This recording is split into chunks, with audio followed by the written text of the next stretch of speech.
అందరికీ నమస్కారం.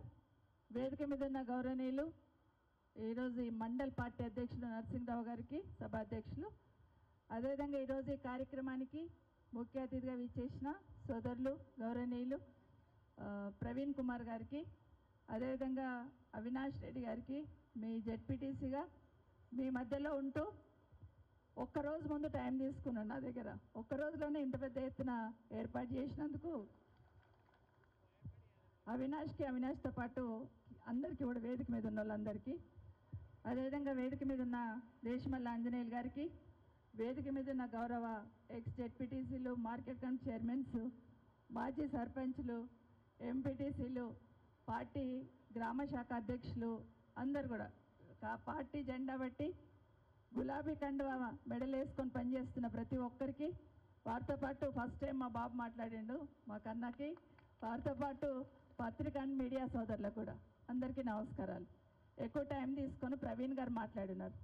కానీ ప్రవీణ్ గారితో మాట్లాడుతున్నప్పుడు ఆనాటి ఉద్యమంలో పాల్గొన్నప్పుడు ప్రవీణ్ గారు ఆఫీసర్గా ఉండే, తెలంగాణ ఉద్యమం నడుస్తున్నప్పుడు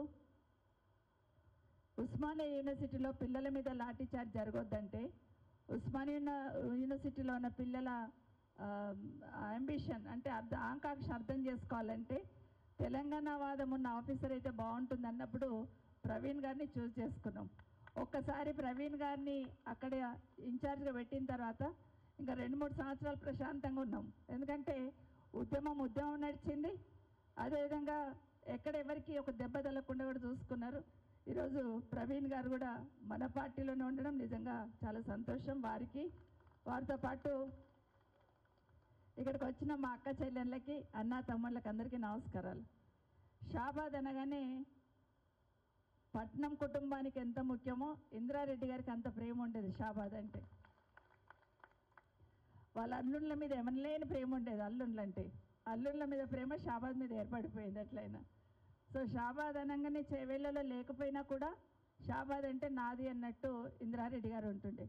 అట్లాగే మీరందరూ కూడా ఈరోజు అవినాష్ని 15 సంవత్సరాల నుండి ఏదో ఒక పొజిషన్లో తీసుకొని రాజేందర్ ఆ రోజు మీ సేవను అందించిన దాన్ని రుణం తీర్చుకునే ప్రయత్నం మీరు కూడా చేస్తున్నారు. మీకు అందరికీ కూడా ప్రత్యేకంగా ధన్యవాదాలు తెలియజేస్తున్నాను.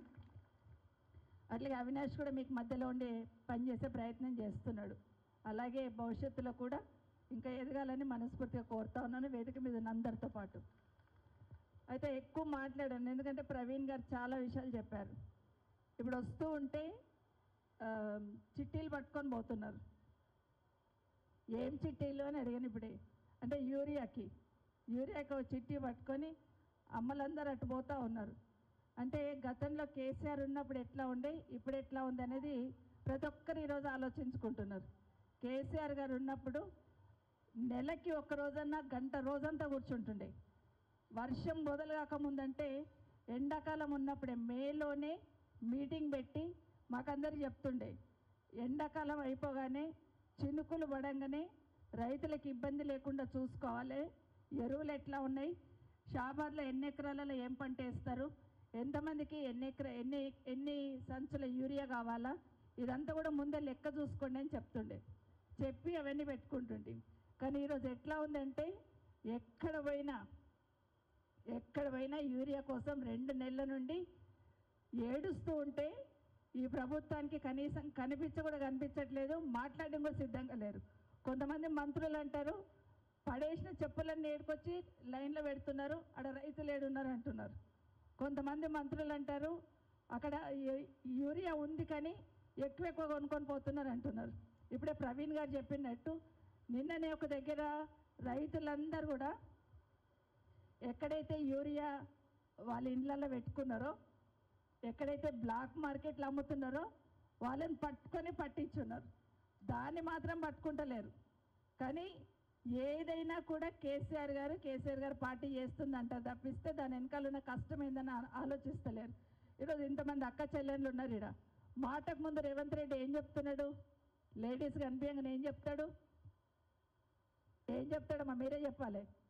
ఆడళ్ళు కనిపించగానే ఏం చెప్తాడు రేవంత్ రెడ్డి, మా అక్క చెల్లెళ్ళను కోటీశ్వరులను చేస్తా అంటాడు, 1,000,000 మందిని కోటీశ్వరులను చేస్తా అంటున్నాడు. అంటే ఒకరొకరు ₹1,00,00,000 ఇస్తా అంటున్నాడు. వచ్చినాయా మరి ఏమన్నా? ఒక్కరికైనా వచ్చిందా షాబాద్లో? 1,00,00,000 మంది మహిళలలో మనోళ్ళు ఉండాలి కదా, ఒక్కరన్నా ఉండాలి కదా. ఒక్కరికి ₹1 రాలేదు. కానీ మాటకు ముందు 1,00,00,000 మంది మహిళలను కోటీశ్వరం చేస్తా అంటాడు. కోటీశ్వరం చేస్తాడు దేవుడు ఎరుగు, కానీ ఒకటి మాత్రం చేసి చూపిస్తున్నాడు. ఆడబిడ్డల్ని యూరియాకి లైన్లో నిలబెడుతున్నాడు. చిన్న బిడ్డలను ఎత్తుకొని లైన్లలో వచ్చి పడుతున్నారు. పాలిచ్చే తల్లి బిడ్డను ఎత్తుకొని 10 మందిలో కూర్చొని పాలించుకుంటూ లైన్లో నిల్చుంటున్నది. ఆడబిడ్డల్ని గేట్లెక్కి దుంకేటట్టు చేస్తున్నాడు. కేసీఆర్ గారేమో ఆడబిడ్డలు బిందె పట్టుకొని వస్తే పరువు పోతుందంటే, రేవంత్ రెడ్డి గారేమో గేట్లెక్కి దుంకేటట్టు చేస్తున్నాడు. ఒక్కసారి ఆలోచించండి. ఈరోజు ఇంతమంది ఆడబిడ్డలు ఇంత బాధపడతా ఉంటే, లైన్లలో నిల్చుంటే, రాత్రిలు అక్కడనే వండుకుంటుంటే యూరియా కోసం చిన్నపిల్లల్ని ఎత్తుకొని వస్తూ ఉంటే, రైతన్నలందరూ పోలీస్ స్టేషన్లో కూపన్లు తీసుకుంటున్నారు. పోలీసు వాళ్ళు ఉండి కూపన్లు ఇస్తూ ఉన్నారు. లైన్ నిలబడితే లైన్ సరిగా లేదని చెంప మీద కొట్టిన సందర్భాలు కూడా ఉన్నాయి. ఏం కర్మ పట్టింది తెలంగాణ రాష్ట్ర ప్రజలకంటే కేసీఆర్ గారు పోవడం ఒక్కటే దురదృష్టం పట్టుకుందని మాత్రం వాస్తవం. ఇప్పటికైనా ఈ ప్రభుత్వం ఇప్పటికైనా కళ్ళు తెరిచి ఒకరి మీద ఒకరు నెపం నెట్టేసుకుంటున్నారు. బీజేపీ వాళ్ళు మా తప్పు కాదంటారు, మేము అంత ఇచ్చేసినామంటారు. కాంగ్రెస్ వాళ్ళు అంటారు మాకు రాలేదంటారు. మరి వాళ్ళు ఇచ్చినామంటున్నారు, మీరు రాలేదంటున్నారు. మరి ఎక్కడ పోయింది యూరియా అంటే ఇద్దరు దొంగాట ఆడుతున్నారు. అక్కడ వాళ్ళు తప్పించుకుంటున్నారు, వీళ్ళు తప్పించుకుంటున్నారు. ఇద్దరి మధ్యలో ఎవరు బలి అవుతున్నారంటే తెలంగాణ రాష్ట్ర రైతన్నలు బలి అవుతున్నారు. రైతులు బాధపడుతుంటే సోయి లేకుండా రాజకీయం మాత్రమే చేస్తారు తప్పిస్తే రైతుల గురించి ఆలోచిస్తలేరు. అది వాస్తవం. ఇంకొక మాట, నేను వస్తుంటే ఒక అమ్మ అడిగింది, అమ్మ నాకు ఇల్లు లేదు, ఒక ఇల్లు అని. వాస్తవం ఏం చెప్పిండ్రు? ఇల్లు లేని వాళ్ళందరికీ ఇల్లు ఇస్తామన్నారు. కానీ ఊళ్ళో ఏం జరుగుతుంది?